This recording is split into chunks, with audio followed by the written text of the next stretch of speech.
Et la halachot, Hazak ou Baruch, Rabotai, Besorot Tovot. On est aujourd'hui le 14, dans le mois de Tevet. Comme on essaye de vivre chaque jour la paracha, c'est le message divin de la semaine. Si vous voulez même la montée d'aujourd'hui, c'est la troisième. Et il y a une très belle bénédiction qu'on utilise tous les Shabbats, tous les vendredis pour bénir les enfants. Bechai Evarech Israël. Si vous avez remarqué, Yaakov, avant de bénir tous ses enfants, il a commencé par bénir ses petits-enfants, Ephraim ou Ménaché. Et tout le monde connaît ce qui est marqué. Yaakov Sikel et Yadav, il a changé les mains et il a croisé, on dit en français, bravo, pour faire passer le deuxième numéro 1. Malgré que Yosef ait dit, papa, c'est lui le premier-né. Yadat, Ibn Yadat, il lui répond, Yaakov, je sais très bien. Le message peut-être aujourd'hui, chers amis, ceux-là qui ont remarqué, la paracha Vayechi est la seule paracha qu'on appelle en hébreu Stouma. C'est quoi Stouma? Satoum en français, ça veut dire boucher. Il n'y a pas d'espace entre la fin de la paracha de la semaine dernière, Vayigash, et Vayechi. C'est dans la même ligne. À peine il y a un tout petit espace.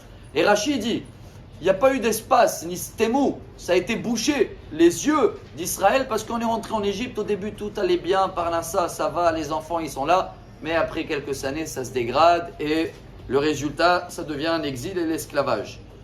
Dans la paracha d'aujourd'hui, de cette semaine, on en a 85 versets.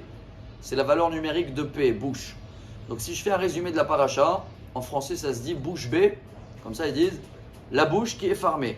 Le message que Yaakov veut transmettre avec ses enfants, et je crois que c'est royal pour nous, surtout avec les masques en ce moment. Parce que je pense que quand on se parle entre nous, on va peut-être critiquer un petit peu notre situation, parce qu'il y a beaucoup de choses qui ont changé. Mais malgré les critiques qui existent, il faut savoir de faire passer avant les critiques, les compliments. Car Yaakov, pour lui, il n'était pas d'accord que le premier fils de Yosef, il a été appelé Ménaché, car on l'a dit plusieurs fois déjà dans les années en arrière. Ménaché veut dire oublier. Yosef, il a nommé son premier fils qui voulait oublier son passé, que les frères, ils l'ont trahi, qu'il a été esclave, qu'il a été vendu. Il voulait oublier tout ça, donc il a dit Ménaché, j'oublie mon passé. Ephraim, en français aussi, ça sonne bien, fructifier. Je remercie Dieu sur la réussite. Son père, il le dit, non mon fils, d'abord, tu ouvres la bouche, remercie Dieu. Ephraim, c'est le numéro 1. Après, tu veux continuer, Ménaché, c'est le numéro 2.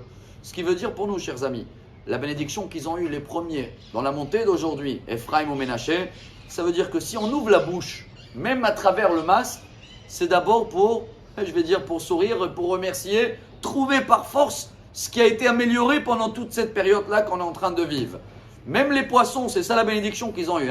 Veitgu larov bekerevar, et il a donné la bracha contre l'œil, et il les a dit que vous êtes comme des poissons. On dit en suédois, hot alik, les poissons. Pourquoi? Qu'est-ce qu'ils ont les poissons? Ils ouvrent jamais la bouche, ils critiquent jamais. Et les pauvres, les seuls poissons qui se sont pêchés, c'est ils ont fait une erreur, une fois ils ont ouvert la bouche. Alors vous voyez que si on apprend à fermer la bouche, par force on a le masque.